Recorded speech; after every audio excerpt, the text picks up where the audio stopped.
Olá, tudo bem com você? Uma boa semana e um bom novo trimestre também, porque estamos aqui no canal da Igreja do UNASP, Engenheiro Coelho, iniciando não só uma nova semana de estudos da lição da Escola Sabatina, do nosso guia de estudos, como também um novo trimestre. Encerramos na semana passada o livro de Gênesis, um livro muito especial. E este novo trimestre nós não estudaremos um livro da Bíblia. Você sabe que a cada 3 meses nós estudamos um livro da Bíblia ou um tema. E este trimestre, após estudarmos Gênesis, um livro, estudaremos uma temática. E eu vou pedir ao pastor Gilberto Tais, o meu amigo, que mostre aí a capa do nosso guia de estudos. Pastor Gilberto, um dos convidados, estará conosco nesta lição. É a lição da Escola Sabatina Provados pelo Fogo. Muito bem, neste trimestre, você estudará junto comigo sobre as provações na vida cristã. E eu tenho certeza que as temáticas que traremos aqui, direcionadas com convidados especiais, fará você entender muito melhor essa questão e lidar com as provações, com as dificuldades da vida, de uma forma muito mais direcionada à maneira que a Bíblia espera que nós lidemos. Você sabe que nós estamos juntos aqui no canal da Igreja do UNASP. Eu sou o pastor Júlio Ribeiro, responsável pelo Ministério da Escola Sabatina da Igreja do UNASP, e eu fico muito feliz de poder, nesse momento, iniciar esse trimestre com você. Eu sempre lembro a você, por favor, se inscreva em nosso canal, ative as notificações e também deixe ali o sininho, né? Coloque todas as notificações no sininho para que você possa receber o conteúdo sempre em tempo real. Mas eu sempre peço também, deixe um like neste estudo, nosso estudo número 1. Faça um comentário aqui embaixo, aquilo que você gostou, uma sugestão, um comentário, e também compartilhe, pegue este link e compartilhe nos grupos da sua família, da sua igreja, WhatsApp, Telegram, também nas suas redes sociais, para que os conteúdos da Igreja do UNASP cheguem mais longe. Estamos chegando no nosso canal já a quase 200 mil inscritos. E se você não está inscrito, faça isso, porque assim como fizemos nos 2 primeiros trimestres desse ano, teremos um sorteio especial. A partir da semana que vem, estaremos sorteando toda semana um presente especial para você que nos acompanha. Semana que vem sortearemos 2 referentes a esta semana e a próxima semana, mas só para quem está inscrito e nos acompanha. Portanto, se inscreva, faça parte desse canal. Antes de entrar na temática, eu quero desejar as bênçãos de Deus sobre a sua vida, que o conteúdo estudado com a gente faça você se tornar um cristão melhor, seja você membro da Igreja Adventista ou de outra denominação, que eu sei que muito nos assistem. Mas o pastor Gilberto mostrou aí a nossa lição da Escola Sabatina, o nosso guia de estudos, e você pode se perguntar, pastor Júlio, como eu faço para estudar com vocês? Você sabe que aqui nós fazemos um complemento à lição da Escola Sabatina, mas existe o guia de estudos para você estudar todos os dias um tema, e ele está gratuito neste endereço que aparece na tela para você, o endereço mais.cpb.com.br/lição-adultos. Você pode todas as semanas entrar nesse endereço e estudar dia a dia o tema daquela semana, dividido em 7 partes, para que você realmente não perca nada do nosso estudo. Mas, pastor Júlio, eu quero ter o guia de estudos igual do pastor Gilberto, que você mostrou aí, eu quero poder riscar, sublinhar, como eu recebo na minha casa. É simples, entre em contato com a equipe da CPB Livraria aqui do UNASP, um dos nossos amigos vai atender você, o Frank, o José Roberto, a Angélica, a Erifer, um desses 4 amigos vai te atender. Você pode falar com eles através do WhatsApp 19 98165 0008, como aparece na sua tela, ou mesmo pelo e-mail unasp@cpb.com.br. Eu quero começar agora, antes de entrarmos no tema da lição, fazendo a minha autodescrição, porque você sabe que na igreja do UNASP nós queremos ter uma escola sabatina inclusiva. Por isso, aqui à minha esquerda, eu tenho o professor Márcio Rodrigues, que é o nosso intérprete de Libras, a quem eu agradeço. E neste trimestre, nós teremos uma equipe participando conosco. Hoje está o Márcio, teremos também o professor Vilmar, teremos a professora Eliana e outros colegas que estarão nos ajudando aqui neste trimestre, para que você, que é surdo, possa acompanhar a lição da escola sabatina. Mas para você que é cego ou tem baixa visão, eu faço a minha autodescrição. Eu tenho 1,79 de altura, eu estou sentado, eu tenho a pele branca, a pele clara, cabelos cortados bem baixinhos, porque o que restou deles eu passei a máquina para não deixar muito evidente a minha falta deles já. Eu também tenho olhos castanhos escuros, eu estou vestindo uma camiseta preta, um terno cinza, e atrás de mim tem 3 estantes marrons de madeira com livros de teologia. Agora que eu já fiz a minha autodescrição, eu já trouxe para você aqui este novo tema deste novo trimestre. Daqui a pouco vamos falar sobre o tema de número 1 da lição da Escola Sabatina do trimestre Provados pelo Fogo. Eu quero começar apresentando o meu primeiro convidado, conhecido de todos nós, o pastor Sérgio Monteiro. O pastor Sérgio Monteiro, que é o pastor da Igreja Adventista Brasileira da cidade de Auckland, na Nova Zelândia. Pastor Sérgio tem essas novas atividades no seu ministério e estará cuidando desta igreja brasileira e também, ele poderá falar, me parece que terá trabalhos em uma comunidade de judeus também, um trabalho específico que ele poderá falar. Mas pastor Sérgio estará conosco essa e outras vezes, porque assim a tecnologia nos permite. Pastor Sérgio, enquanto você dá suas boas-vindas e também faz a sua autodescrição, explica para nós essa nova fase do seu ministério. Eu vou deixar aqui na tela o seu endereço na internet, Instagram, YouTube, é @shs.monteiro. Para você que nos acompanha, siga o pastor Sérgio Monteiro nas redes sociais. Pastor, seja bem-vindo. Fale um pouco do seu novo trabalho e a sua autodescrição também. Obrigado por aceitar o convite para este primeiro tema deste novo trimestre. Pastor Júlio, um prazer sempre estar com vocês. Sabe que a lição da Escola Sabatina para nós adventistas é o coração, né? E sempre temos a oportunidade de aprender bastante na lição da Escola Sabatina. Mesmo que nós tenhamos, em alguns momentos, nós temos uma visão diferente de algumas coisas, mas isso é muito legal na igreja também, que nós não temos que pensar sempre 100% da mesma maneira. E é por isso que nós temos esses eventos de discussão, esses momentos de diálogo. A Escola Sabatina é um momento de diálogo, né? No sermão, na igreja, nós ouvimos a palavra de Deus, e ao ouvir as palavras de Deus, nós nos calamos para ouvir. Na lição da Escola Sabatina, nós dialogamos sobre a palavra de Deus. Isso é maravilhoso, isso é fantástico. Por isso nós estamos aqui, sempre que o pastor Júlio me pede, me convida, e ele tem me convidado poucas vezes, ultimamente, inclusive, eu não sei se eu briguei com ele em algum momento, né? Mas claro que existem, a Igreja Adventista, graças a Deus, tem pessoas maravilhosas que podem comentar. Nós temos um cabedal de material humano para comentário da lição da Escola Sabatina muito grande. Um deles está aqui com a gente, né? Já vai ser apresentado daqui a pouco. Daqui a pouco. Tá todo bonitinho, todas essas coisas, né? É assim. Eu também, vou fazer minha autodescrição e já falo sobre a questão sobre essa nova fase do nosso ministério. Eu, assim como o pastor Júlio, eu também estou sentado, mas eu estou com a camisa azul. Atrás de mim está um fundo virtual, porque eu não estou mais na minha casa em São Paulo, fundo virtual, mostrando um piano de cauda, uma lareira muito bonita, um sofá maravilhoso, uma casa linda, maravilhosa. Eu estou aqui numa casa que nós temos aqui na Argentina, estamos construindo há algum tempo, e aqui eu vou ficar durante esse período de transição até chegarmos na Nova Zelândia, como o pastor Júlio comentou.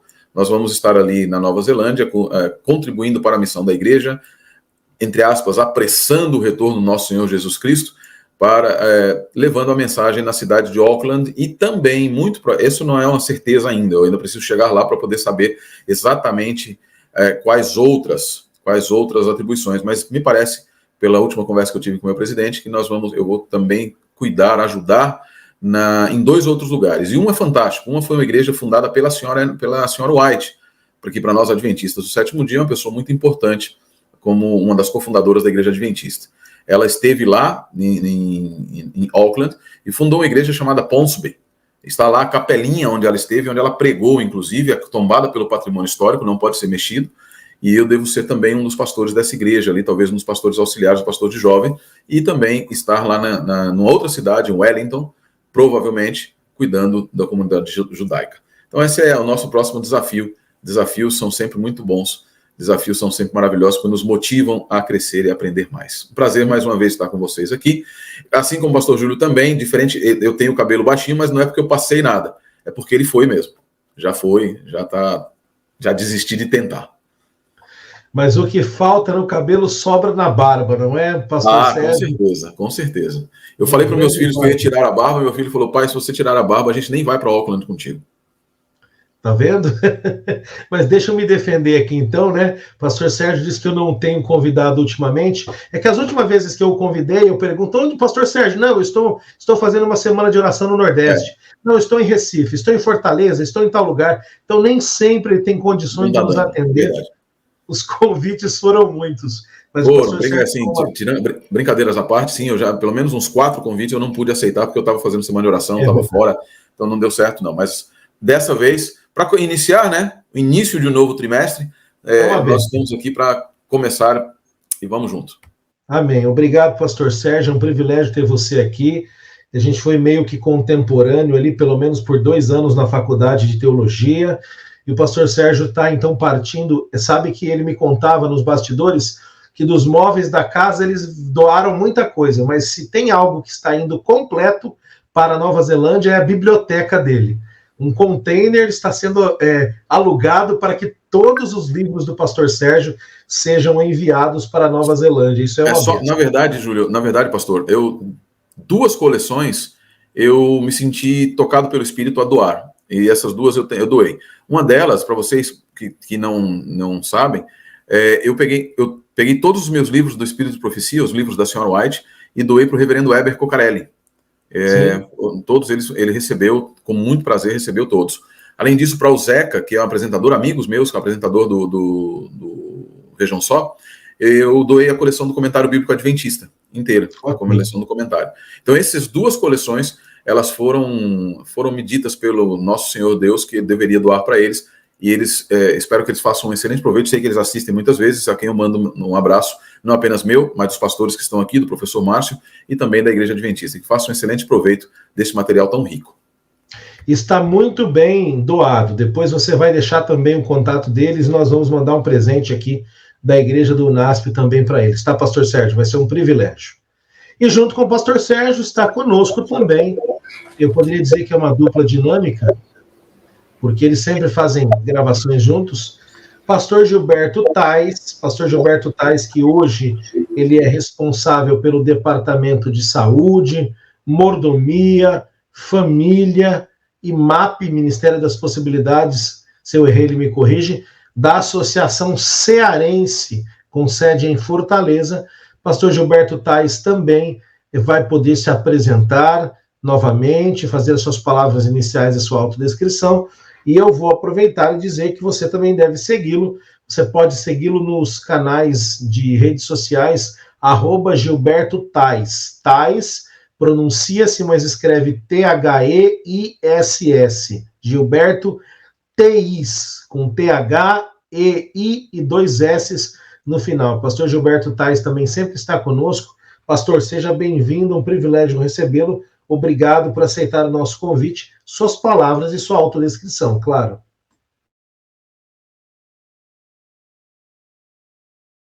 É sempre uma honra receber um convite de alguém tão ilustre como o Júlio, né, Júlio?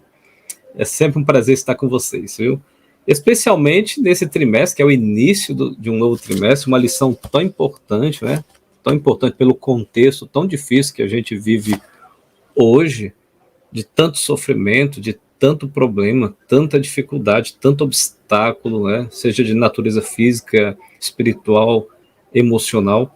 Então, é um privilégio poder, juntamente com o Sérgio, compartilhar informações, conhecimento a respeito desse início de trimestre, dessa primeira lição.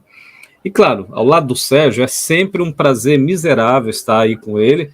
Eu não sei como é que o Márcio vai traduzir isso, não sei, não, mas é um prazer, viu, Sérgio? É um grande prazer. A minha autodescrição é a seguinte: eu tenho 1,68 m de altura, tenho a pele morena clara, eu uso óculos, ao contrário do Sérgio, ainda tenho alguns cabelos em cima, né, na cabeça, não uso barba, viu? Não uso barba, diferente do Sérgio, que tem uma floresta amazônica aí no queixo, né? Eu não uso barba. Estou vestido com uma camiseta vermelha, com um blazer bege claro. Aqui atrás tem uma biblioteca aqui com livros na área de teologia, de arqueologia, de filosofia, de história. São as áreas que eu aprecio, que eu gosto, né, que eu me dedico a estudar, a pesquisar.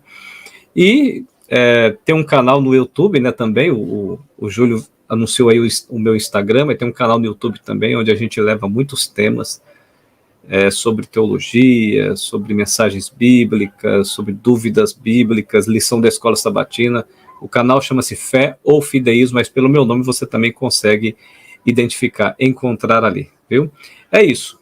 Estou aqui para contribuir, espero ser útil na mão de Deus e para a vida de vocês. Pastor Gilberto. Pastor Júlio, só falar um negócio aqui. O pastor Gilberto, ele fala que tem 1,68 m, mas ele está considerando um salto Luiz XV e o cabelo também, o topete do cabelo. Então, ele tem 1,50 m. Aí chega a essa altura, né? Aí chega. É 1,48 m, então. Pastor Gilberto, muito obrigado por estar com a gente aqui. Assim como o pastor Sérgio, é um privilégio receber vocês. Eu vou pedir ao pastor Gilberto que faça a oração nesse momento, pedindo que Deus abençoe a nossa semana.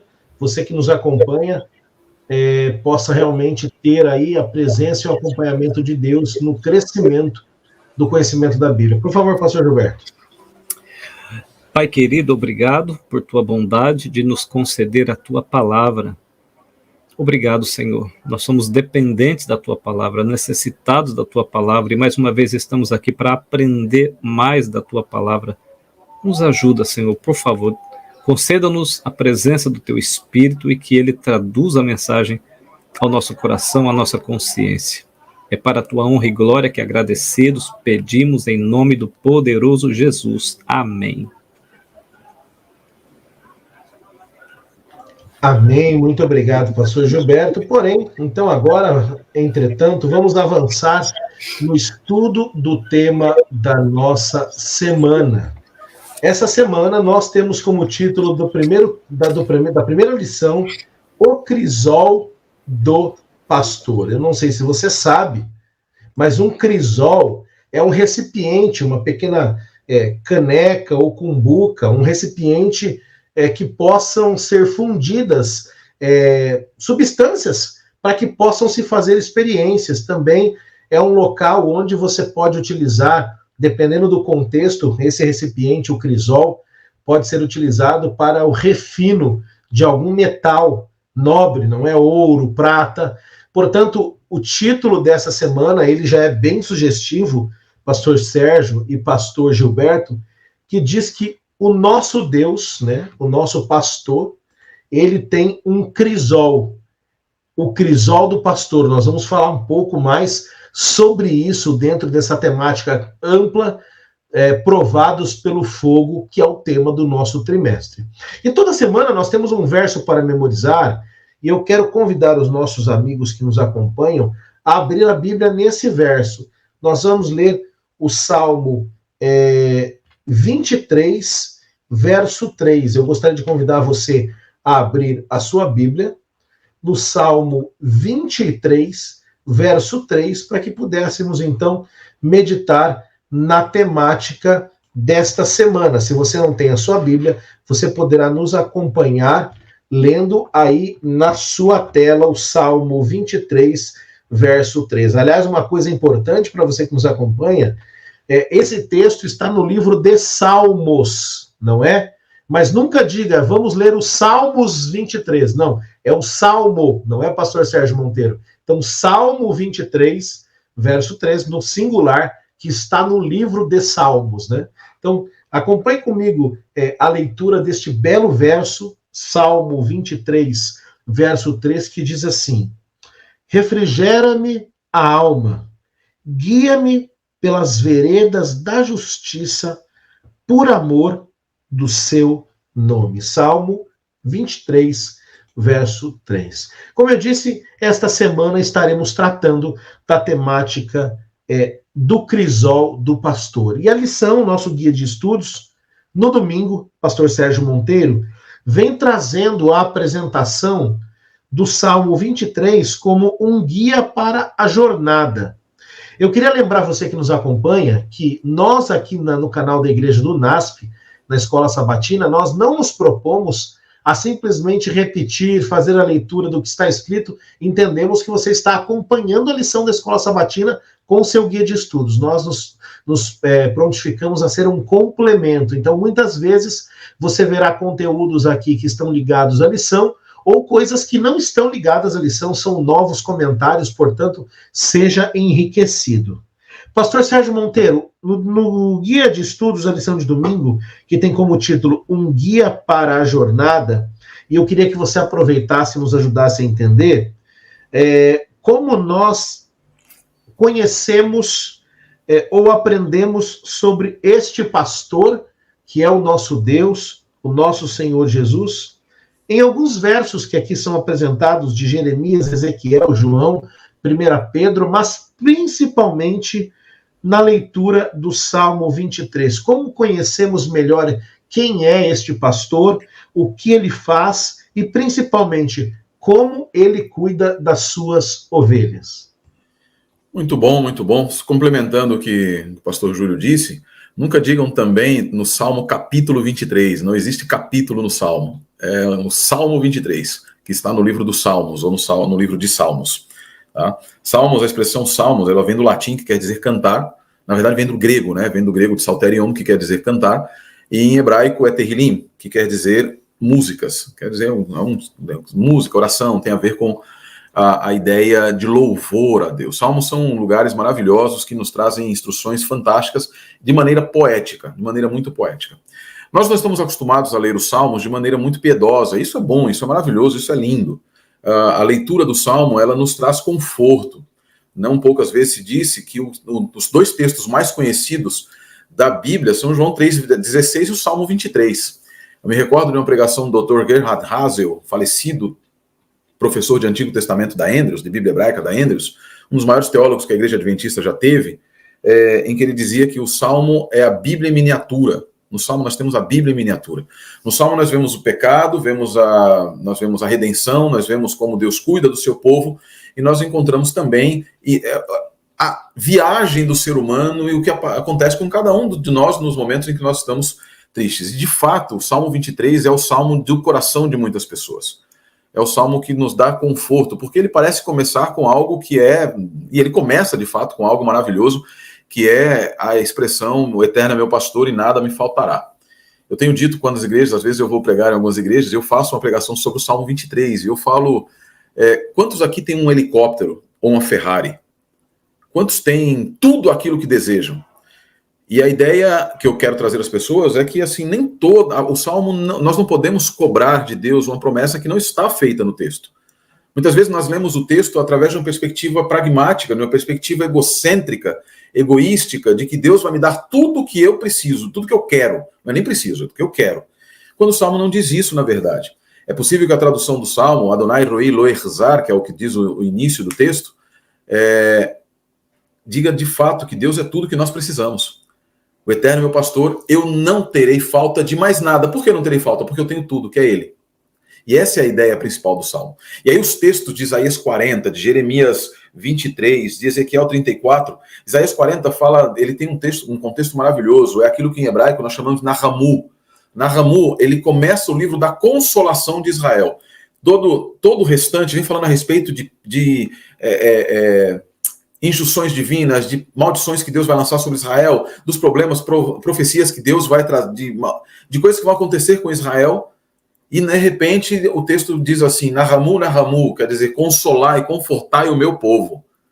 Porque dizei a Jerusalém que tudo aquilo que eles haviam passado, já é passado o tempo do seu sofrimento. é uma expressão de conforto, ou seja, Deus está dizendo que depois de todas as aflições, ele está ao final delas. E não apenas isso, e aí quando nós vamos ver Jeremias 23, 3 e 4, e Ezequiel 34, 12, e o livro de João, capítulo 14, que fala a respeito de Jesus como bom pastor, Deus como bom pastor, nós vamos entender que Deus, lá em Isaías 40, ele não estava no final da jornada, mas acompanhando durante a jornada. E essa é a ideia também que muitos trazem do Salmo 23, e de maneira nenhuma nós podemos contradizer essa ideia. O que de fato acontece nessa visão bonita e gostosa de poder ler o Salmo de maneira tanto no significado histórico quanto nas aplicações e sentidos que o texto tem, é que o autor da lição preferiu trazer um sentido, e trazer um sentido para esse momento. O pastor Gilberto disse aqui de uma forma muito bonita, que nós estamos vivendo no momento que precisamos de conforto.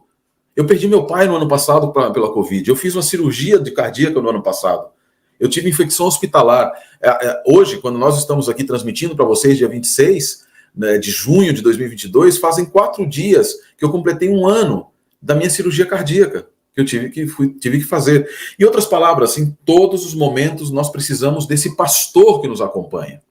Entretanto, por mais linda que seja a mensagem do pastor, o Salmo 23 vai além da mensagem de um pastor. Ele vai além, ele nos dá a imagem de um Deus que não apenas acompanha como pastor, mas que resgata, como diz Ezequiel, como diz Jeremias, mas que também acompanha no vale no momento da sombra da morte. O Salmo 23 é bastante pragmático, talvez nós tenhamos oportunidade aqui de interpretá-lo mais adiante, mas considerando que a lição nos fala a respeito, no domingo nos diz, que faz o pastor para cuidar das suas ovelhas, e cita o Salmo 23, 2, 23, 3, 24, ou seja, todo o Salmo. Eu queria pedir licença para vocês para só dar rapidamente um vislumbre do que o Salmo efetivamente diz, em termos contextuais, lá no texto, no período da Bíblia hebraica. Na verdade, o Salmo ele é muito rápido e concreto. O Senhor é meu pastor e eu não precisarei de mais nada. Mantenha isso na sua mente. Ele guia, e aí sim vem o período da jornada, ele guia para pastos verdejantes e refrigera a alma. O refrigerar a alma em hebraico, na verdade, é vivificar a alma.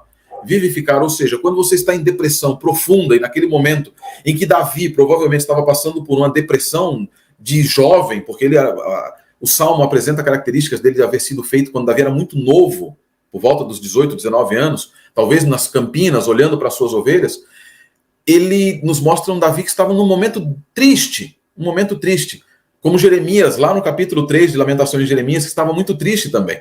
E de repente ele se levanta, ele começa a se reerguer, ele diz, onde é que está o reerguimento de Davi? Na presença desse Deus que é tudo o que ele precisa. Ele é o pastor, mas agora ele é alguém que acompanha no período na sombra da morte. Não existe em Israel, por exemplo, nenhum lugar que chama Vale da Sombra da Morte. Na verdade, o hebraico de Samalvet não quer dizer Vale da Sombra da Morte, quer dizer Sombra da Morte. É a certeza de que nós, todos, temos um destino comum, sem considerar a salvação. Mas como seres humanos temos um destino comum.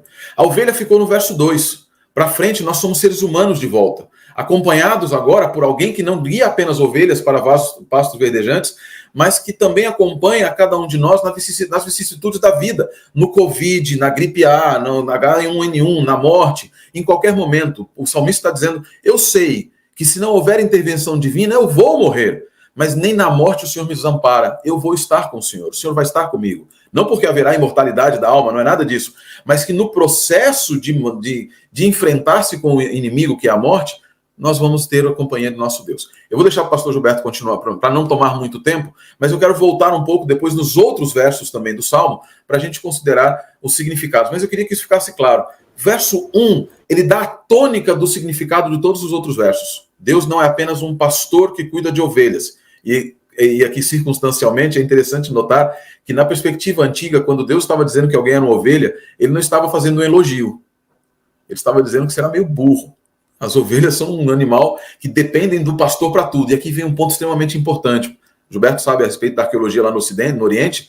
O pastor, quando fala disso, ele ri, porque ele sabe. As ovelhas dependem do pastor de que maneira? Até para comer. Se a ovelha não ouvir a voz do pastor, ela não sabe onde ela vai comer, não sabe onde tem água, por isso pastos verdejantes. A vida da ovelha, no verso 1 e verso 2, é totalmente dependente de um Deus, de um pastor, que está em todos os momentos com ela. Isso é extremamente importante nesses primeiros versos, depois nós voltamos no restante. Ok, eu queria só complementar, se é que precisa de complemento, porque o Sérgio apresentou muito bem essa ideia aqui de domingo, sobre o Salmo 23, mas eu só queria dizer que a natureza pactual do Salmo, ela é enfatizada pela expressão "o Senhor é meu pastor", como o Sérgio bem apresentou. O Senhor é meu pastor e nada me falta. Ele é tudo o que eu preciso. E isso se harmoniza, essa ideia se harmoniza com outros salmos. Por exemplo, com o Salmo 73, de Asaf, quando lá no capítulo 73, verso 25, ele diz assim: quem mais tenho eu no céu? Não há outro em quem eu me compraza na terra. E no capítulo 16, verso 2 de Salmo, diz assim também, Salmo 16, verso 2, digo ao Senhor, tu és o meu Senhor, outro bem não possuo, senão a ti somente. Ou seja, se você tem a Deus, você tem tudo, tudo. Então Davi, ele faz uma declaração de que este Senhor é o seu próprio pastor. E ele traz essa narrativa adequando essa linguagem a si próprio. É uma linguagem que é comum, por exemplo, ser utilizada falando de Israel, como descreve o Salmo 79, 3, 95, 7, 100, verso 3, Isaías 40, verso 11, Ezequiel 34. Mas aqui, agora trazendo para a gente, da mesma forma, eu vou trazer para os dias atuais, da mesma forma, os crentes em Cristo podem falar em termos pessoais, do que? Da obra de Cristo. Como, por exemplo, diz Paulo em Gálatas 2, verso 20, que ele me amou e se deu por mim. Então, se eu tenho a Cristo, como na linguagem do Salmo 23, que já traz essa declaração que alicerça todo o contexto, o Senhor é meu pastor, o fato do Senhor ser meu pastor é o que vai dar amparo, sustento, alicerce a toda a narrativa do capítulo. Também, da mesma maneira, eu posso dizer que Cristo, se eu tenho Cristo, eu tenho tudo, e de nada mais eu preciso. E, justamente como Deus providenciou que aos filhos de Israel, no passado, nada faltasse, porque ele era tudo para o povo de Israel, ele era a completude para o povo de Israel, especialmente após o Êxodo, assim também ao crente, individualmente, de nada você terá falta se você tiver aquilo que é tudo, que é o próprio Cristo. Amém, pastor Gilberto, muito obrigado. Você que nos acompanha, você percebe que estamos introduzindo aqui de forma bem importante essa ideia do Salmo 23. E como nós temos esse título desta semana falando do crisol, e eu queria aproveitar esse gancho com o formato do Salmo 23 para conduzir a nossa lição esta semana de um modo um pouco diferente. Portanto, ambos falaram aí do verso 1, né? O Senhor é meu pastor e de nada tenho falta.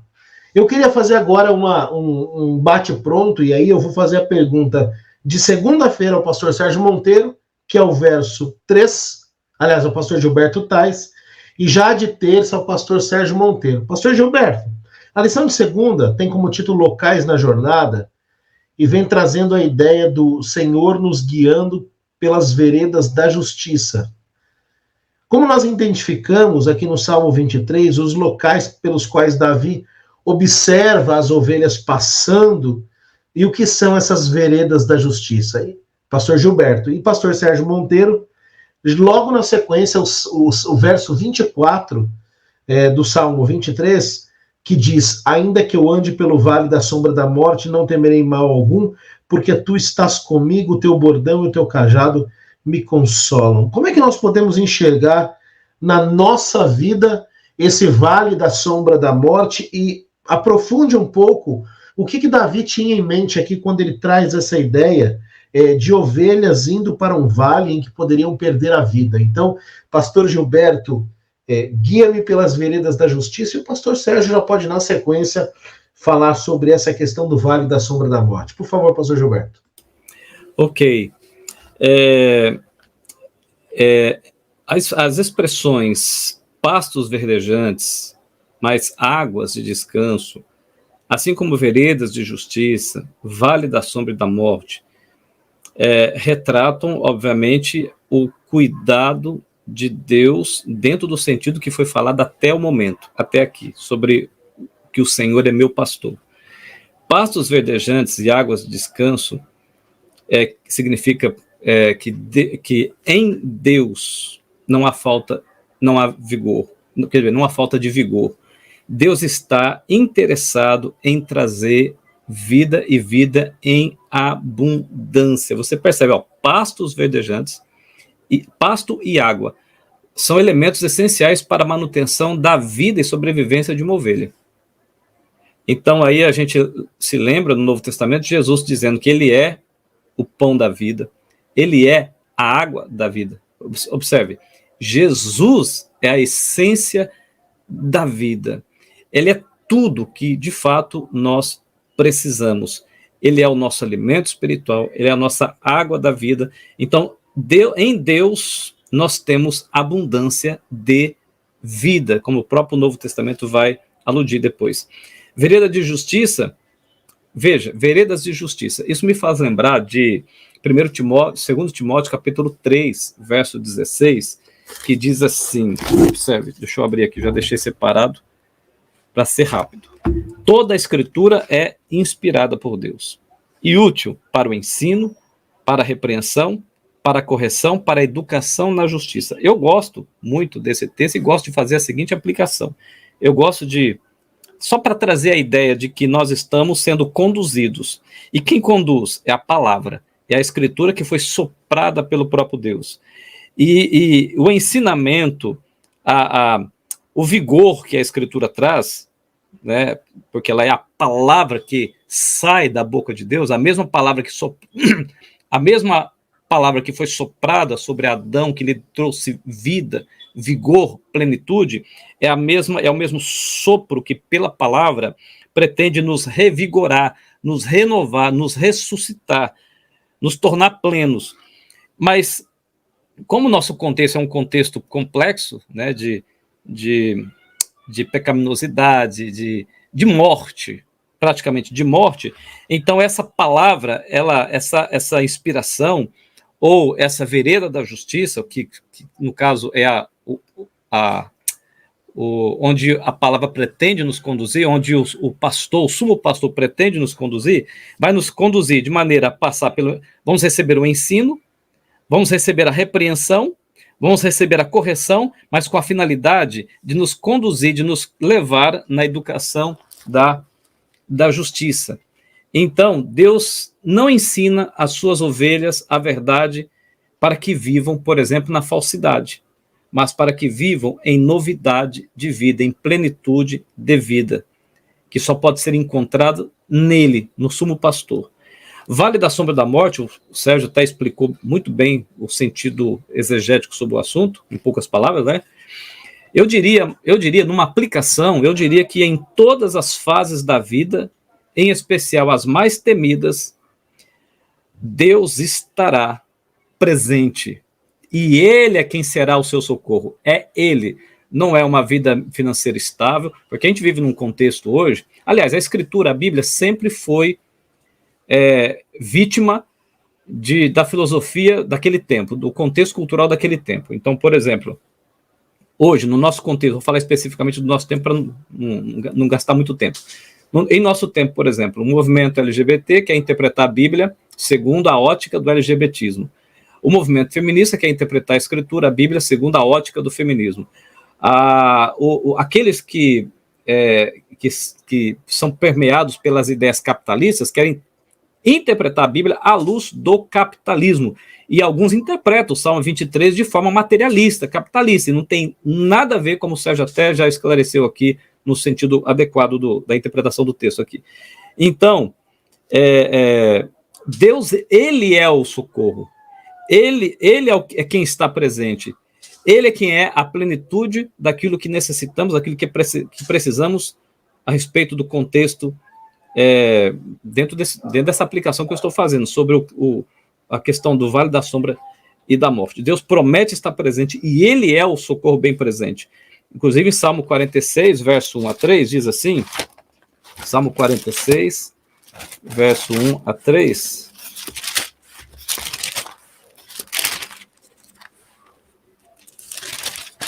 Porque se a gente fosse, inclusive, só uma coisa antes que eu esqueça dessa ideia que veio à cabeça agora, se a gente interpreta o Salmo como se o Salmo 23, assim como outros, como se fosse uma intervenção materialista, né? Se está faltando isso, Deus vai suprir. Se você está doente, Deus vai curar.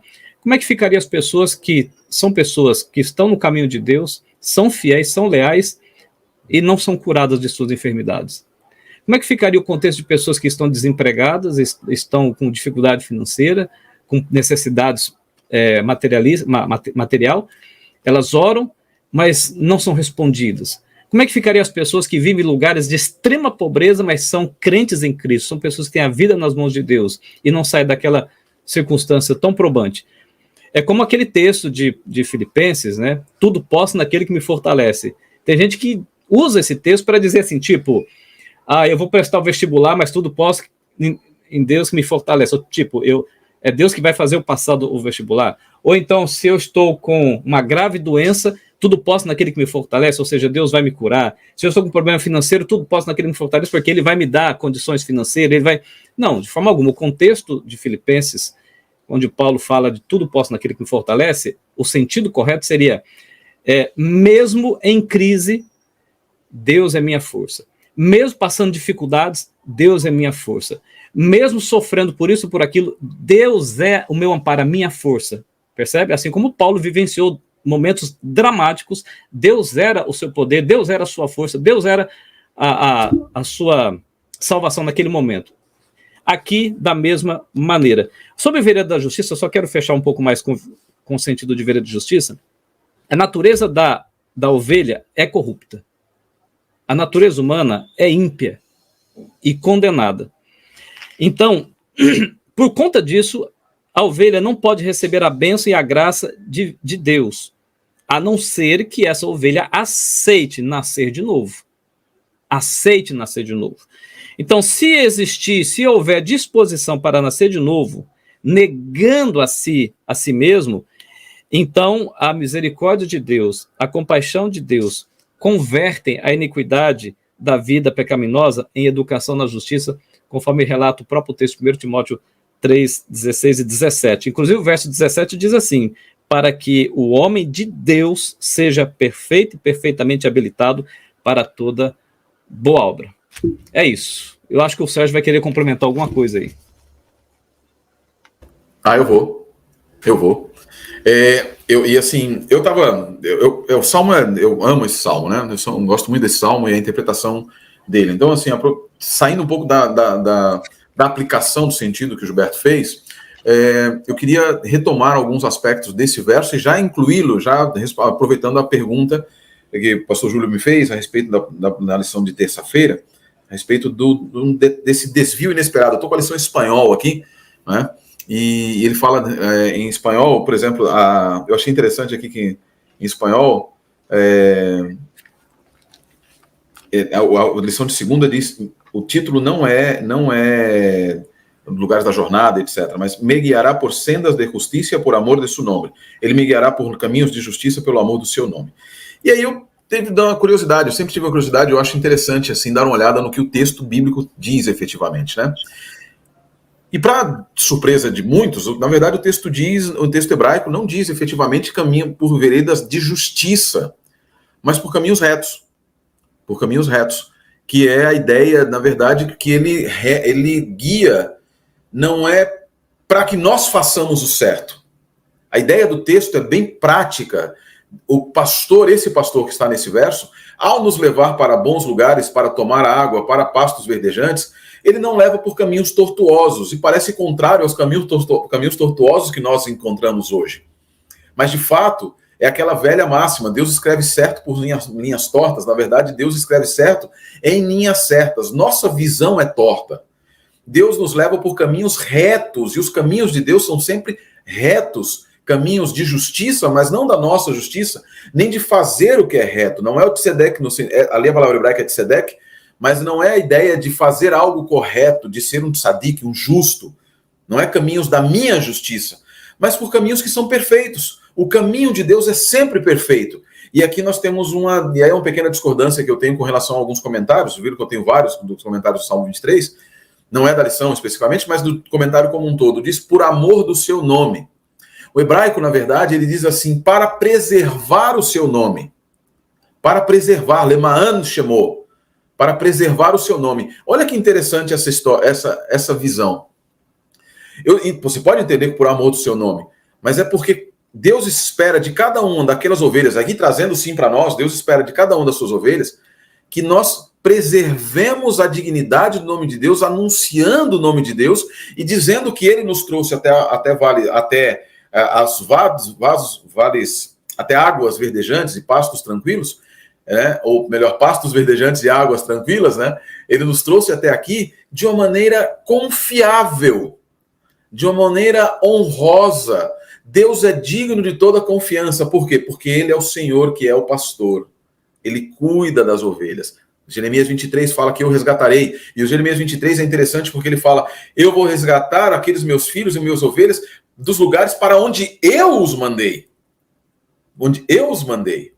Para onde eu os enviei. Então Deus está dizendo aqui no Salmo 23 que ele é, aqui nesse verso, ele aqui, as ovelhas começam a ficar para trás aqui, na verdade, de fato ele está dizendo o seguinte, eu cuido,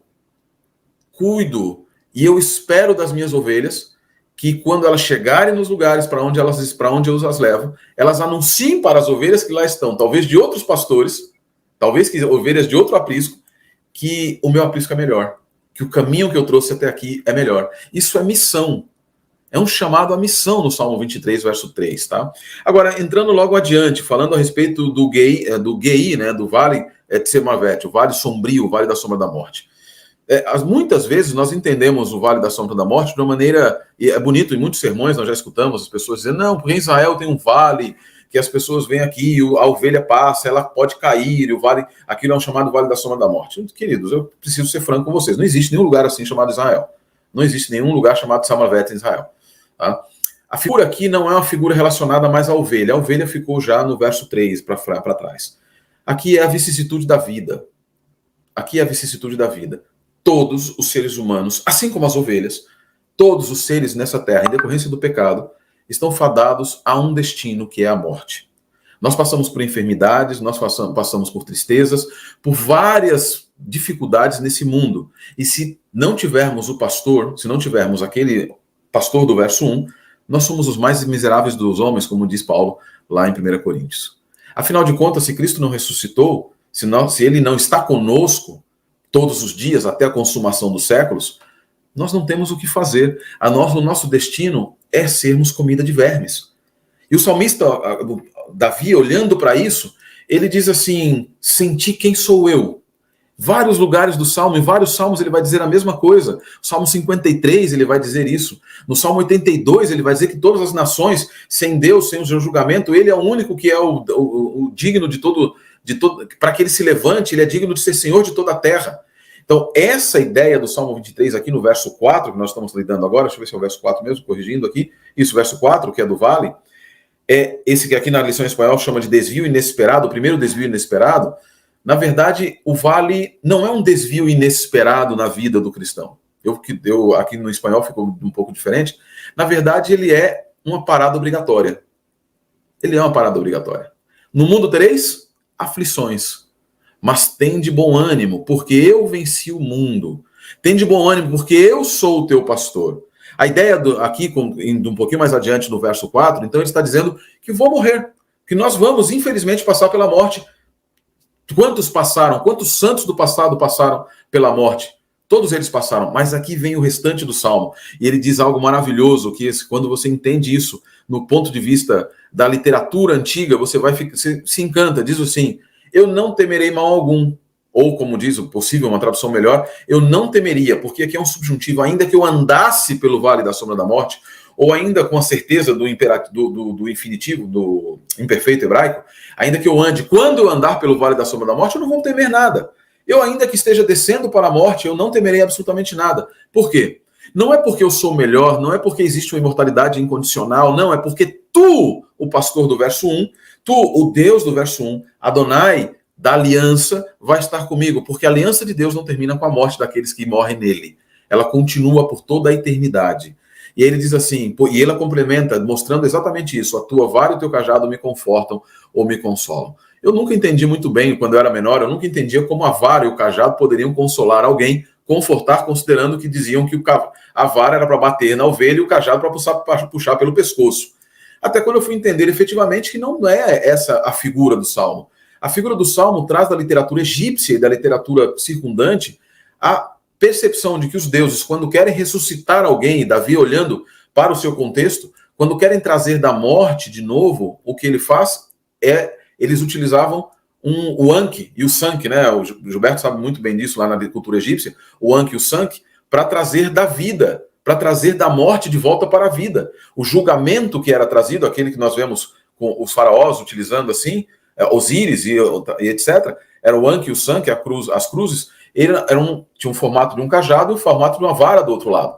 E ele utilizava para trazer da vida, do julgamento dos mortos de Anubis, de volta. Davi se apropria dessa imagem tão comum do Oriente para dizer: o meu Deus caminha comigo para a morte, ele é o meu pastor, ele é o meu advogado, ele é tudo o que eu preciso e ele não me deixará na morte. Ele me trará de volta, vai me trazer de volta à vida, utilizando o seu poder, a sua vara e o seu cajado, símbolos de aprovação, símbolos de ressurreição. Então, nem a morte pode afastar aquele que está em Cristo, porque o Senhor é o pastor, o Senhor é tudo o que ele precisa, na vida e na morte. Na vida para viver nos caminhos da justiça, para passar pelas vicissitudes, e na morte para não permanecer nela, porque o Senhor, que é o nosso pastor, ressuscitou. Muito bom para você que nos acompanha. Nós teremos aí o complemento do pastor Gilberto, mas eu queria lembrar você que esse formato de leitura do Salmo 23 e tudo que você já aprendeu, e complementando com isso que você aprende hoje, mostram cada vez mais, não é, pastor Gilberto? A figura de um Deus poderoso, amorável e preocupado com seus filhos. Comente, por favor, pastor, para a gente avançar.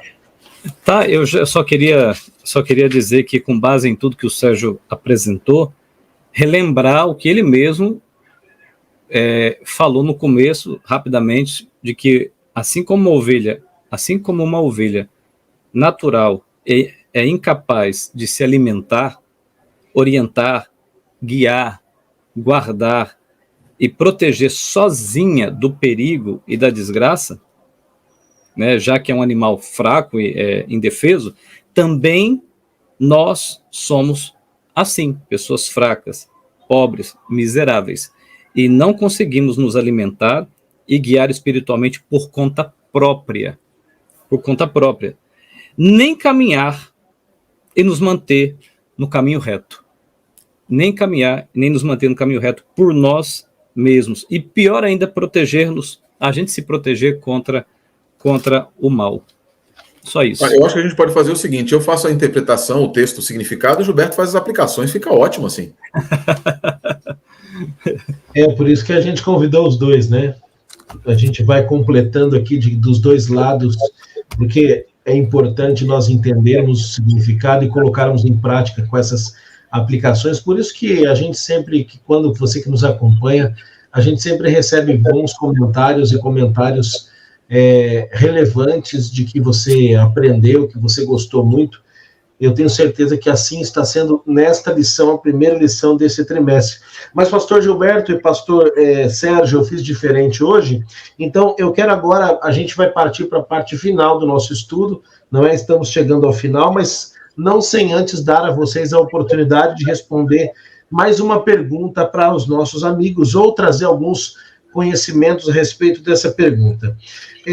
Pastor Gilberto, pode ser o pastor Sérgio, o pastor Gilberto, vocês escolham em quem começa, mas a lição de quarta-feira vem trazendo, pastor Gilberto, um outro momento aqui no verso 5, né, dizendo que Deus prepara uma mesa na presença dos adversários e unge a minha cabeça com óleo até que o meu cálice transborda. Né? E aqui na lição de quinta-feira tem como título uma promessa para a jornada, e vem uma promessa linda de que durante a nossa trajetória, bondade misericórdia certamente nos seguirão todos os dias da vida, até que um dia nós, então, possamos habitar na casa do nosso Senhor. Pastor Sérgio, comenta um pouco para nós sobre essa questão do verso 5 desta mesa preparada. Pastor Gilberto, comente para nós sobre o verso 6, essa promessa linda da lição de quinta-feira, mas vocês fiquem à vontade aí para um complementar o outro também, por gentileza. Ótimo. Então eu vou fazer aqui a interpretação do verso 5. E aí o Gilberto, maravilhosamente, com certeza vai fazer uma aplicação fantástica a respeito disso também. O verso 5 continua na mesma pegada, no mesmo contexto do verso 4, né? Porque Pastor, ele fala... Sérgio, oi? Me permita, porque estamos ao vivo e recebemos aqui um comentário do nosso querido amigo, Dr. Rodrigo Silva, que nos assiste, olha só. Deus abençoe vocês, meus amigos, longe do Brasil, mas vendo pelo menos um pedaço da live. Passa de 1 da manhã, depois verei o vídeo todo. Que privilégio nós temos de ter o Dr. Rodrigo Silva nos assistindo aqui, né? Um grande abraço a ele, nosso companheiro de UNASP, uma inspiração para todos nós que estamos aqui, e olha que privilégio, não é, Pastor Sérgio? E olha a responsabilidade, né? Depois o Dr. Rodrigo me liga, me manda uma mensagem dizendo, olha lá, cuidado aqui, então. Não, mas é maravilhoso. Muito obrigado, Pastor Rodrigo, por estar conosco também aí acompanhando, uma referência para todos nós, foi nosso professor, né? Professor de todos nós, e uma referência na interpretação arqueológica da Bíblia. Fantástico. Muito obrigado pela honra de nos acompanhar. Como eu estava dizendo, o Salmo nessa ideia que eu estou apresentando a respeito do Salmo, da interpretação mais oriental do Salmo, mais contextualizada, o que nós acabamos de ver no verso anterior é que há fala da certeza da morte e da esperança da ressurreição. Da certeza da ressurreição, não é nem esperança, da certeza da ressurreição, o avário, o cajado e etc. Mas vejam, o que acontece logo em seguida? Ele diz assim, preparas uma mesa diante de mim na presença dos meus inimigos. Se a figura do verso anterior é de ressurreição, que figura ele está trazendo aqui no verso 5 agora? Quem são os inimigos que que são apresentados aqui?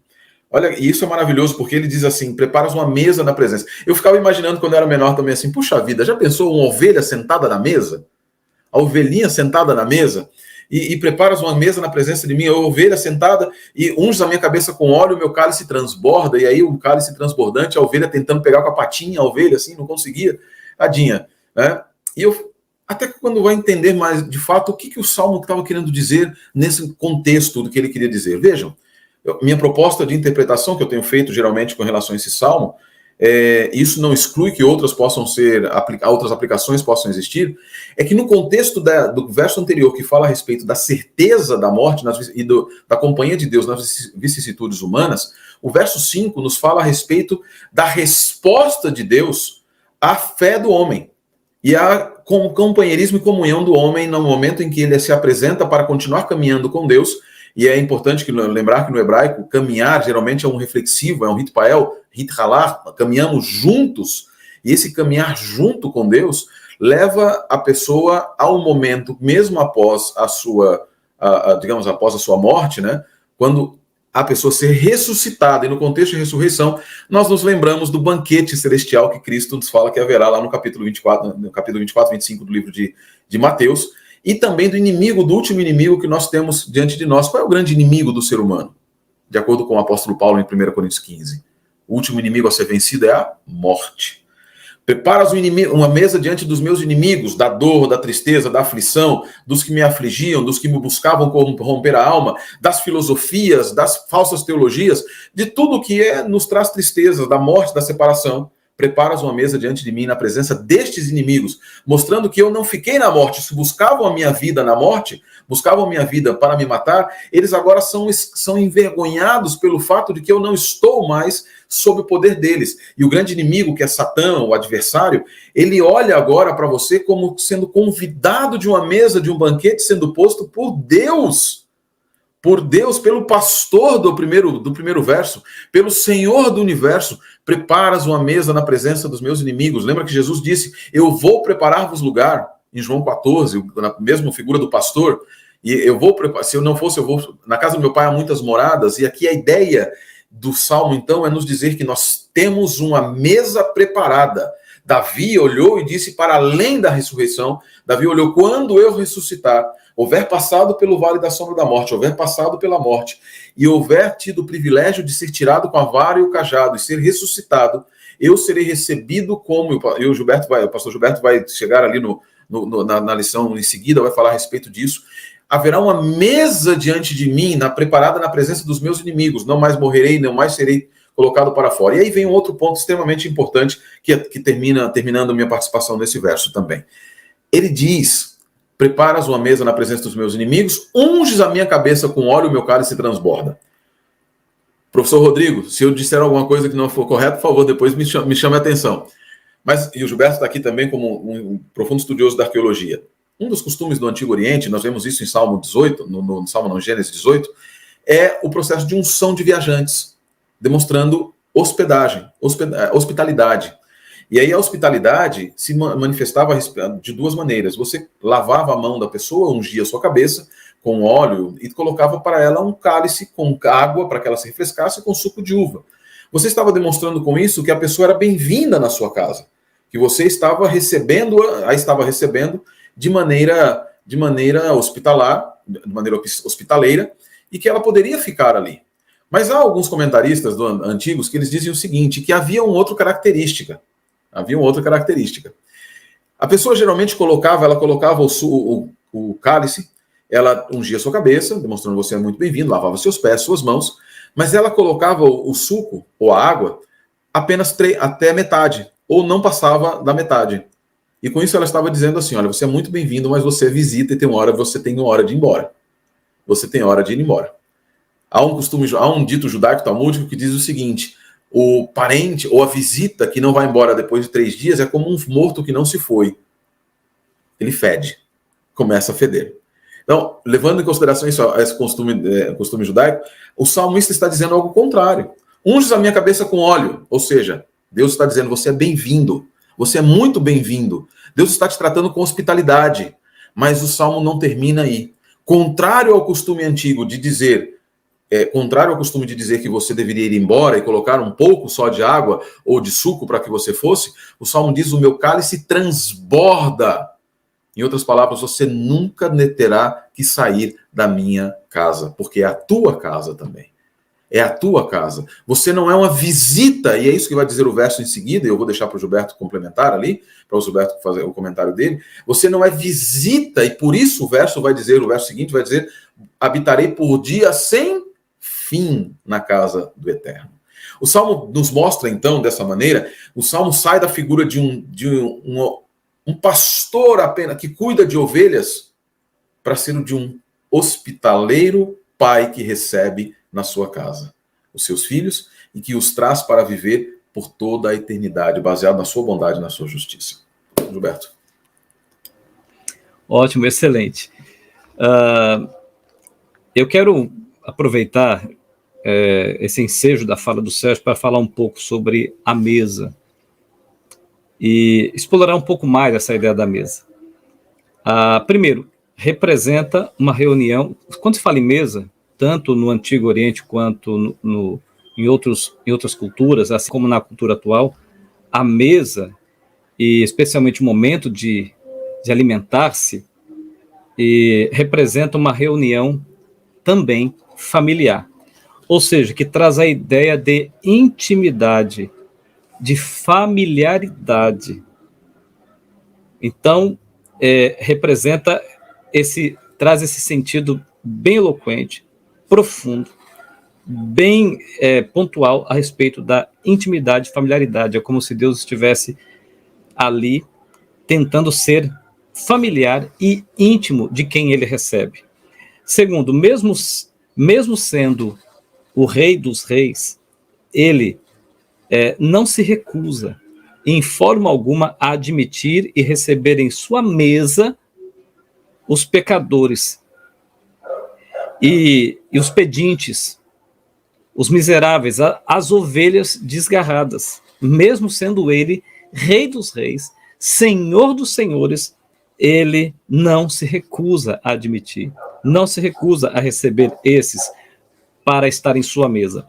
E terceiro, a mesa, como o próprio texto diz, a mesa é preparada na presença daqueles que hostilizam as ovelhas, daqueles que perseguem as ovelhas. Nesse caso, trazendo aqui para os nossos dias, aqueles que perseguem as ovelhas de Cristo. Então, eles são enaltecidos, eles são honrados.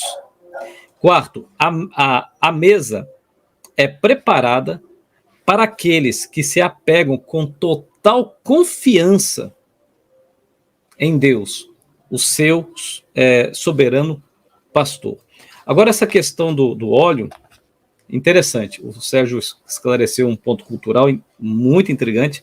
O azeite, o óleo, assim como o bálsamo, eram usados para ungir os hóspedes que chegavam, como o Sérgio apresentou, mas também eram usados para ungir reis e sacerdotes em um devido contexto. Reis e sacerdotes.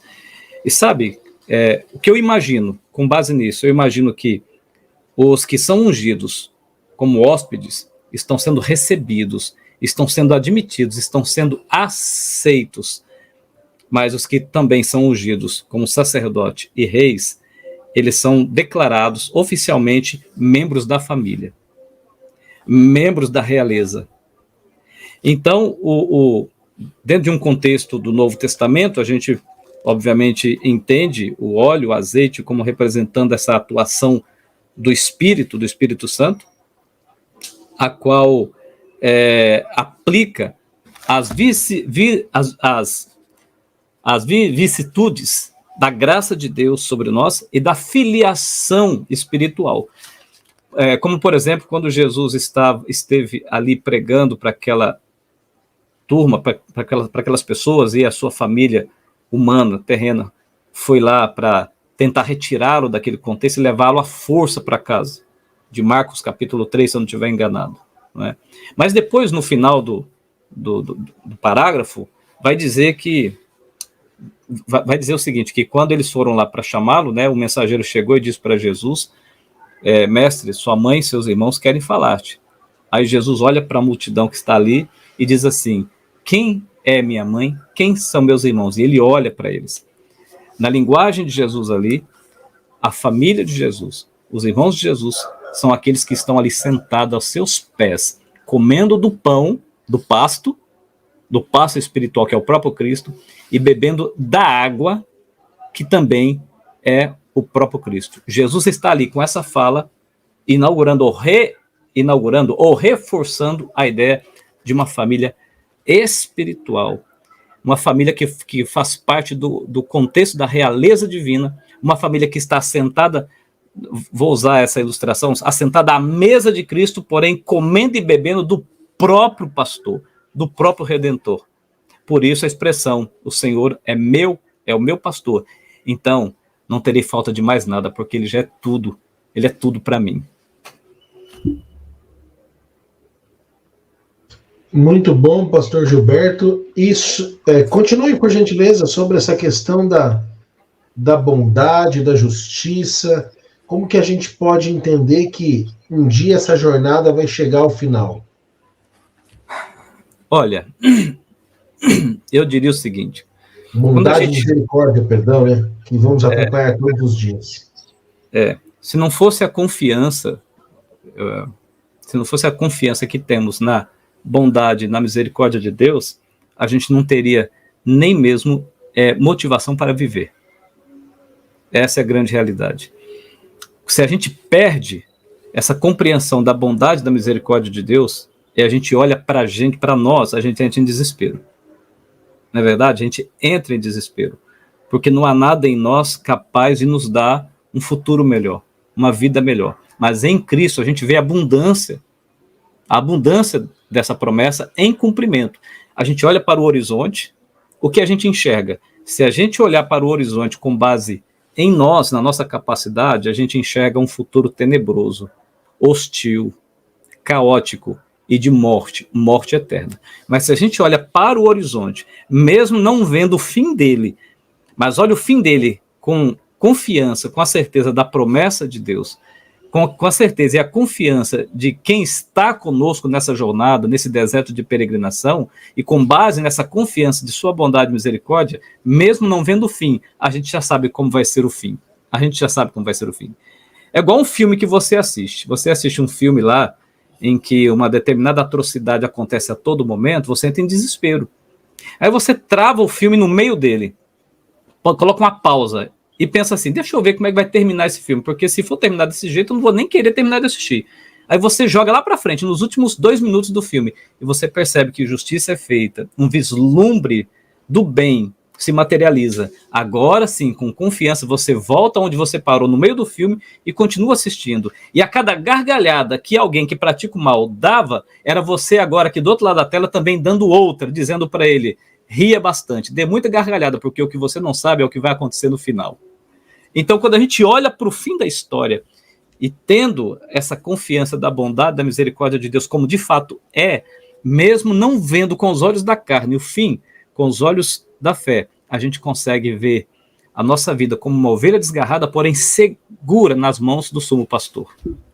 Deixa eu fazer uma complementação aqui relacionada a, de fato, na verdade, o que significa essa expressão ali no texto hebraico, no texto do Salmo 23:6. A expressão Tov Hesed. Tov quer dizer bem-estar, é o bem-estar. E Hesed quer dizer lealdade, fidelidade. Né? Também pode significar lealdade e fidelidade. Na medida que eu apresentei a interpretação, e como eu prefiro analisar a interpretação do Salmo, apresentando a vida do ser humano, desde o momento em que ele conhece a Deus e tendo Deus como seu sumo pastor, até a ressurreição e a entrada dele nas mansões celestiais, esse momento que está ali, bondade e misericórdia, já não são mais na nossa vida terrena, já são na vida futura. Por isso, a ideia de Tov Hesed é a ideia de que nós teremos tranquilidade. São os pastos verdejantes lá do início. Deus nos guiou a nossa vida pode ter sido tortuosa, aparentemente tortuosa, mas foram caminhos justos, retos, para preservar o seu nome, não apenas para honrar o seu nome, não apenas na nossa vida aqui, mas diante de todo o universo. É a história do grande conflito, Salmo 23. A história do grande conflito. E ao perceber isso, nós vamos ver lá no Salmo no final, é a declaração última de vitória divina, uma mesa preparada, essa mesa preparada, diante do último inimigo. Nós somos declarados diante de todo o universo, somos declarados existentes, nunca jamais por nós mesmos, mas viveremos eternamente com Deus, baseados na sua bondade, na sua bondade, no bem-estar que teremos diante dele, na sua graça e na bondade dele, mas é muito mais na eternidade já. Na eternidade, após a ressurreição. Eu concordo com a figura do filme. Na verdade, nós vemos a bondade de Deus. Gostei muito dessa ilustração. Nós paramos, a Bíblia nos permite parar o filme da história e olhar o futuro, olhar o final e dizer, já está tudo certo. Aí essa bondade e misericórdia de Deus lá no futuro deve invadir a nossa vida no presente e nos dar tranquilidade, permitindo que nós riamos no momento em que as aflições nos vêm. E olhamos para quando... Eu tive Covid há 25 dias, mais ou menos. Eu tive Covid, né? E foi interessante porque, assim, obviamente, não quero diminuir o que foi, mas eu descobri que tinha Covid porque eu comecei a tossir muito, passando para lá, não tive mais nada, tossindo, e eu sempre com muito medo, eu tenho diabetes, tive problema cardíaco, tal, não tenho mais, graças a Deus. Mas você imagina, você com tudo isso olhar e ter Covid, é uma roleta russa essa Covid, ninguém sabe o que ela mata a pessoa que está bem, um atleta. Quando eu descobri, o médico falou, não, o senhor está bem, o senhor já está passando, o senhor descobriu no fim. Quando nós temos a visão do futuro, essa visão que nos permite, dentro da Bíblia, de pausar o filme e de fazer aquilo que nas TVs modernas chamam de time travel, ir até o futuro, e a Bíblia nos permite isso, ir até o futuro, nós observarmos a bondade e misericórdia de Deus, ele usando o seu cajado, e a vara do pastor, né, do Deus Todo-Poderoso, para nos tirar da morte, a mesa preparada com o meu nome ali, como convidado, e um cálice sendo preparado, e Deus dando ordens para o garçom celestial, dizer assim, aqui você serve, como José disse, no caso de Benjamim, dizendo, sirva mais para o garoto. Ponha mais para o garoto. Isso nos dá certeza quanto ao futuro e deve invadir a nossa vida dizendo, fica tranquilo. Os caminhos, por mais tortuosos que pareçam, são caminhos de justiça. São caminhos retos, porque Deus ama o seu próprio nome. E o seu nome, aí eu me recordo da bênção sacerdotal. Deus ama o seu nome. Na bênção sacerdotal, ele coloca o seu nome sobre cada um de nós. E ao colocar o seu nome sobre cada um de nós, não ocorre, e esse nome que é colocado sobre cada um de nós não é apenas pela declaração da bênção sacerdotal, mas principalmente pela transfusão do sangue, que tira o sangue pecaminoso, pecador de nós, e coloca o sangue santo e puro de Jesus Cristo em cada um de nós. E aí nós passamos a ser amados, nós passamos a ser considerados dignos de habitar nas mansões celestiais. E quando somos assim considerados, nosso cálice transborda, temos a cabeça ungida, a mesa é preparada, somos chamados para sermos membros dessa grande família. Hoje, nossa família tem como nome pecadores e sobrenomes salvos pela graça do nosso Senhor Jesus Cristo. E ao nós entendermos isso, chegamos no final do Salmo. E podemos entender que o crisol por qual passamos, ele é apenas para nos provados num crisol de dor, como diz aqui a parte de sexta-feira, né? Todos aqueles, em sexta-feira, é um texto maravilhoso que eu gostei muito aqui de Ellen White, em que ela diz assim: mas sem olhar para cima, não havia para baixo. Se olham para cima, não para baixo, as suas dificuldades, não desmaiarão no caminho, verão prontamente a Jesus estendendo sua mão para ajudá-los, e só terão que estender-lhe e dar a vocês a confiança sensível, a simples confiança, e deixar que os guie. À medida que cobrem confiança, à medida que aumenta a confiança, aumentará também a esperança. O Salmo termina, eu acho maravilhoso, eu termino o Salmo dizendo: eu habitarei por longos dias na casa do Eterno. E essa habitação é uma habitação que nunca passará. Por quê? Porque é a habitação que Jesus foi nos preparar, e ela nunca, jamais terminará. Não teremos o minha casa, minha dívida na eternidade. Nós teremos para sempre uma mansão que foi assinada, a Escritura está assinada com o sangue precioso de Cristo Jesus. Comprados fomos nós, compradas e preparadas foram as nossas casas também. Sérgio, é por esse motivo que eu falei que, às vezes, alguns passam a fazer uma interpretação materialista. Exato. Da Bíblia. Tipo assim, eu quero um Deus que seja presente nas minhas adversidades agora, do agora. Mas o que a Escritura nos ensina, o que a mensagem de Jesus, o que a mensagem de Deus é para a gente, é com base em um futuro brilhante, que é a da eternidade, da salvação eterna. Então Deus não tem compromisso nenhum, Deus não tem esse dever, essa responsabilidade, essa obrigação, esse compromisso materialista de nos conceder tudo que a gente quer no presente, porque Ele já nos deu tudo que é mais importante para o futuro, e é um futuro que faz o presente ter sentido. É um futuro que faz o nosso presente ser pequeno. Minúsculo, quase que infinitamente minúsculo. Atomicamente minúsculo. Exatamente. Então a gente precisa entender que a nossa riqueza não é agora, é na eternidade. É por isso. Sim. Pode falar, Gilberto, pode falar. A nossa dádiva não é do presente, é da eternidade. A nossa esperança não é do presente, é da eternidade. Enfim, tudo que Cristo fez, tudo que Jesus fez, tudo que a divindade fez para restaurar, salvar a humanidade, é de nos fazer voltar à origem do Éden, né? A restauração do Éden antigo. Então, a promessa de Deus se consolida com base nessa promessa que está no futuro, como o Sérgio bem apresentou. Então, a nossa esperança, o alicerce da nossa vida está sempre na promessa que tem a ver com a eternidade, não com o mero presente. Como eu já até mencionei, né, alguns minutos atrás, eu até disse que às vezes as pessoas elas esperam uma solução financeira do presente, uma solução para as doenças do presente, uma solução para problemas do presente, problema de casamento, problema com filho, tudo na questão do presente. Embora Deus possa, de fato, atuar, embora Deus possa agir, intervir para nos ajudar em determinados problemas que a gente enfrenta no cotidiano de uma vida, de um mundo mau, cheio de surpresas desagradáveis, mas a esperança viva da Escritura, ela está presente no futuro. Veja, ela está presente no futuro. O nosso presente só tem significado, só tem importância, só tem relevância. A gente só encontra motivação para viver e viver firme até o fim, com base na promessa do futuro. E a missão que a Bíblia nos chama, e é esse o ponto que eu queria finalizar com isso, por isso que a missão que a Bíblia nos chama não é uma missão de transformação social, é uma missão de transformação espiritual.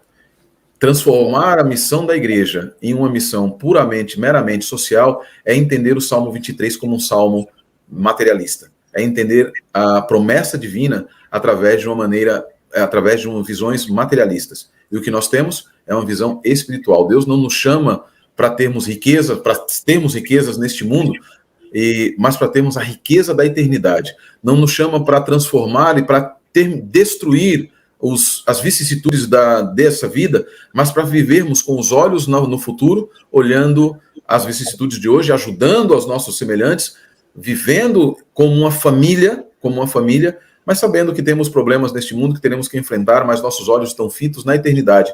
E se nós pensarmos dessa maneira, nós poderemos claramente sentir os ventos que saem, que brotam, a brisa que vem dos portais abertos de Jerusalém. Enquanto estivermos olhando, como dizia Dietrich Bonhoeffer, enquanto nós estivermos olhando para a enfermidade, estaremos de costas para a cura. Passemos a olhar para a cura, e a enfermidade ficará para trás de nós.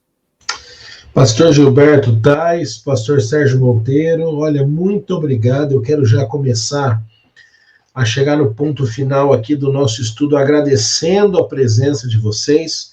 Foi um estudo muito rico através do Salmo 23, que nos mostra que, mesmo dentro desse crisol, não é, deste recipiente chamado planeta Terra que nós estamos, onde muitas experiências, se podemos dizer assim, são feitas com a humanidade, na verdade, Deus está trabalhando e moldando o nosso caráter.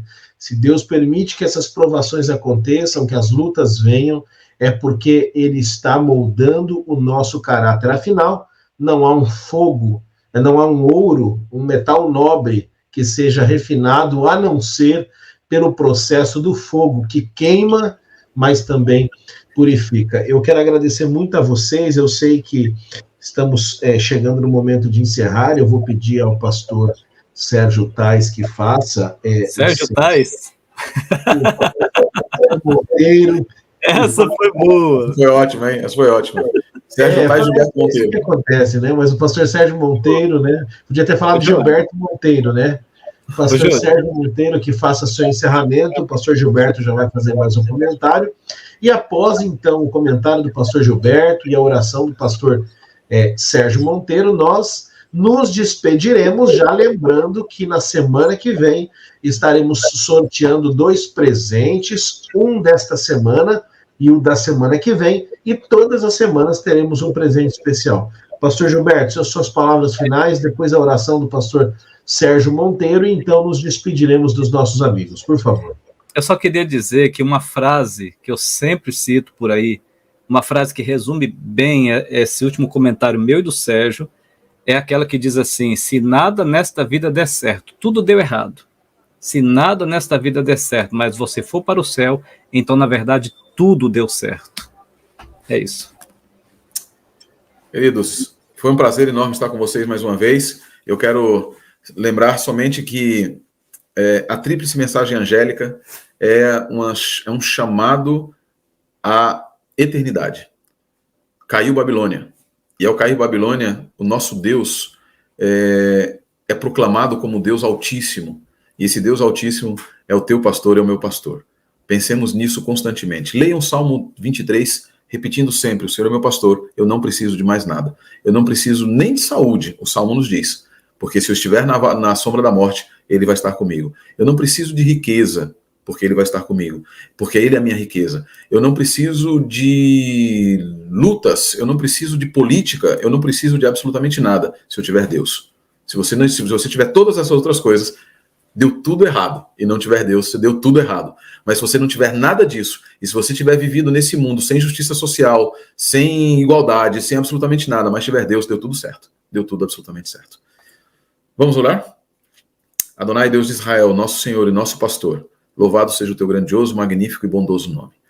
Nós te agradecemos imensamente pela mensagem no Salmo 23, a mensagem de que tu és um Deus pastor, um hospitaleiro Deus, e que és o nosso Pai também. Que preparas uma mesa diante de nós na presença dos nossos inimigos, a morte, a tristeza, a aflição, a angústia, a separação, as injustiças, a desigualdade, enfim, diante de todos.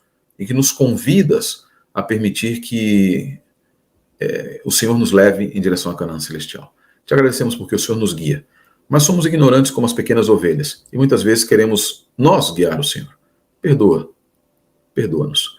Nos auxilia a compreender quão poderoso tu és, quão bondoso tu és, quão amoroso e justo tu és, e nos dê, dentro em breve, a certeza de que diante de nós teremos uma mesa posta, teremos a unção com o óleo, o bálsamo daqueles que são bem-vindos e um cálice transbordante daqueles que são convidados a nunca mais sair do teu lar.